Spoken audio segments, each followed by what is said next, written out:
కాలం మారుతున్న కొద్దీ వస్త్రధారణలో మార్పు వస్తుంది. వైరల్ అవుతున్న ఒక మెసేజ్ చూశాను. అమ్మ జీన్స్ ప్యాంటు వేసుకుంటే అమ్మ కొంగు ఎక్కడా అనేది. అయితే అమ్మ జీన్స్ వేసుకుంటుంది. అలాగే నాన్న కూడా మోడర్న్ డ్రెస్సులు వేసుకుంటున్నాడు. అశ్లీలమైన వస్త్రములు ధరిస్తే తప్పు, కానీ కొన్ని వాళ్ళ డ్యూటీస్కి అనుగుణంగా బట్టలు వేసుకోవాలి, తప్పదు. మరి నాన్న ఉత్తరీయం ఎక్కడా? వెచ్చగా నాన్న చలి పెడితే ఉత్తరీయం కప్పేవాడు.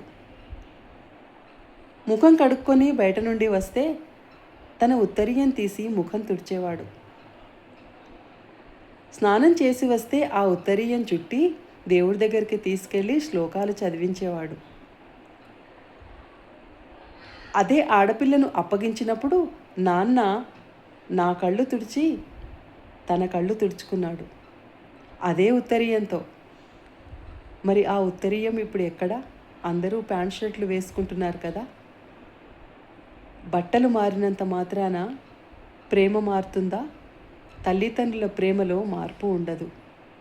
అశ్లీల వస్త్రధారణ ఎప్పుడూ ప్రోత్సహించకూడదు, కానీ వాళ్ళ డ్యూటీలకు అనుగుణంగా వేసుకునే వస్త్రాలు తప్పనిసరి అవుతాయి. ఏమంటారు?